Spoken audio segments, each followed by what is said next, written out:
It was just that was my first. Ready when you are. Yes. You good? You recording? Yep. Okay, good. Call to order the Planning and Zoning Commission meeting, July 16, 2024. Good evening, Commissioners. Jason Hawthorne. I'm Assistant Director of Planning and Zoning. I would like to submit the following exhibits for tonight's record. They are the Platte County Zoning Order of 1990 as amended, the Platte County Subdivision Regulations of 1992 as amended, Platte County Land Use Plan, Platte County Roads Master Plan, all PowerPoint presentations with aerial maps, site plans, and plat shown here tonight, as well as the Planning and Zoning. Did you say them all? Yeah, Okay, I got disturbed, yeah. yeah, Daniel. Well, if there are no objections, we will enter these to the record. Agenda item 3A is a request to rezone 24 acres located directly west of 22885 Diceville Road. WBP Holdings LLC is requesting to rezone this 24 acres from Ag to RE, which is rural estates. They wish to do a 2-lot minor subdivision, which would create 2 12-acre lots. Each of these lots will be eligible for a building permit for single-family construction. This 24 acres is currently a portion of a larger 158-acre tract. That remaining 134 acres is to remain zoned ag and unplatted. This is a description of proposed zoning. The real estate district, the minimum lot width or minimum lot size is 5 acres. Minimum lot width requirement is 400 feet. Each proposed lot does meet these requirements. So the aerial view of subject properties and surrounding zonings. Get your bearings. We are way north of Weston, not far from the county line.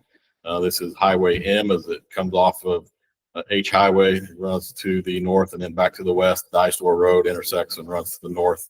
That is the property outlined there in yellow. You can see there's other RE, R40, and R80 zonings in the area. This is a close-up view of the property. Subdivision would basically split that directly in half. So 2 12-acre lots. These are the entities that review the request and sign the application, indicating their ability to provide service. They are the Weston Benefit Assessment Central Road District, Platte County Health Department, Public Water Supply District number 7, the West Platte Fire Protection District, and the West Platte R2 School District. This is our Platte County Future Land Use Plan map. The red arrow indicates the approximate location of the property. It falls within our agricultural policy area, which recommends 1 lot per 10 acres or more. The applicant is proposing to subdivide 24 acres into 2 12-acre lots. Each lot will be eligible for a permit. These lots do conform to the recommendations of our land use plan. These were the recommendation criteria that are listed in the staff report. Staff recommends approval of this request to rezone from ag to RE. I'll answer any questions you may have. Any questions for the staff? No. Would the applicant like to speak? No need to, but you're given an opportunity if you want to. All right. I take it there's no opposition to speak, so. All right. Well, there's no other questions. We'll entertain a motion to approve.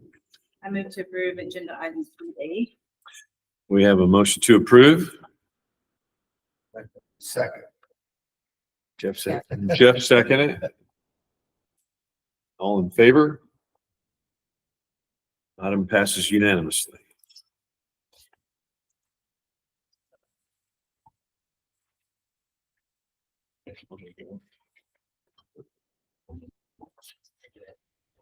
All right. Agenda item 4A is a request for approval of a special use permit to allow a bed and breakfast facility in the ag zoning district on 102-acre property located at 21950 H Highway.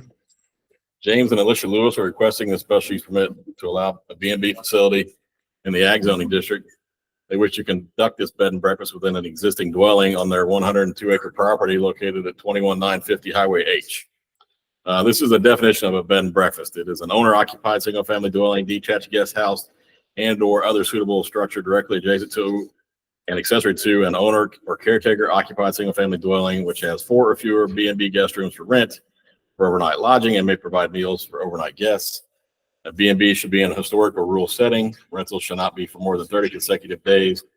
The definition excludes the use of a bed and breakfast facility as a hotel, motel, restaurant, social hall, or meeting hall.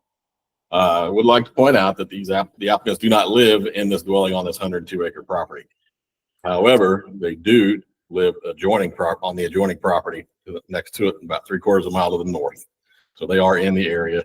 They have their farm shop is on this 102-acre property. When I was down posting the public notice sign, they made sure I didn't know who I was. They came down there, so they're clearly in tune with what's going on at the property, but they do live on the adjacent property. They are requesting this special use permit be valid for a period of 40 years. So the aerial view of subject property and surrounding zoning, you get your bearings. We are again in pretty close to the same area. The previous rezoning was just right here. This is H Highway as it runs and turns back to the east and then goes back to the north. This is the property in question. The applicants live right here, and they own all the property between here and H Highway. So all said and told, there's 300 acres there that they own, and they live right here. So they are in close proximity to this. This is a closer view of the property. This is that farm shop that I was talking about. This is that existing dwelling. The proposed bed and breakfast is in this dwelling right here. You cannot see that dwelling from H Highway, but it is there. So are they gonna do a lot of work for that? Or?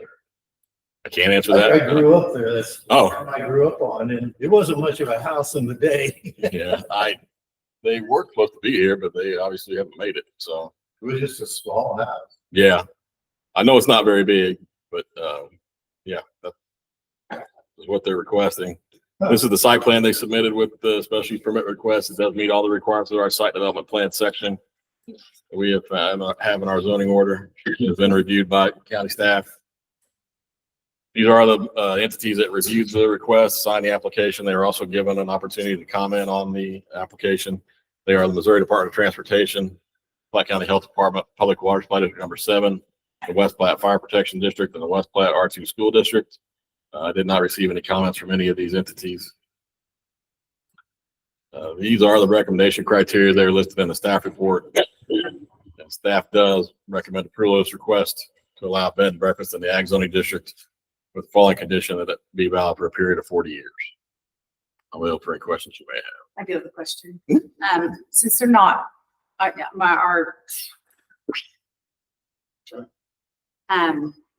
the definition of bed and breakfast is that they have to live there. So if they happen to separate this property and sell it, is that still a valid requirement when somebody buys it with this special unit or special unit permit? Are they going to have to occupy the property?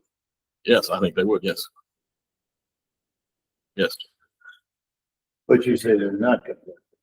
Well, they live on the They adjacent live to the properties. north on the Right. same farm. The example that I will use is Red Barn Farm. Sure. Oh, They live down the road, but they have a bed and breakfast associated with their wedding venue in Boogie's Old House. Yeah. Or, yeah, office. Yeah. 673. Everybody knows Boogie. So I think Eric brings up a good point. If this is for 40 years, stays with the property, Yes. but if they decide to sell their house up there, wouldn't they have to move into that bed and breakfast? Somebody would have, yes, at that point, somebody would have to be able to comply with the condition or the definition of a bed and breakfast. Yeah. So, but as far as tonight, to be in compliance with the application, that would be okay? It's an adjacent owner or adjacent caretaker or owner adjacent occupied dwelling. So they're adjacent. but you don't have to live in the bed and It's breakfast. not if you live in adjacent You to have it. to have it in somebody that works for you, live in it to manage? No, no. Okay. They could, but they're adjacent. So if they leave there, that somebody, either the people that buy their house up to the north would run this, I guess, if they owned it too, or somebody needs to be on site. That's my only concern. So what's the ultimate purpose or reason of having an occupier in the home while guests are there? Caretaker. Probably that's for supervision or something. Supervision. Yeah. I mean, we have one that, Good breakfast there. yeah, you don't have to, you're not required to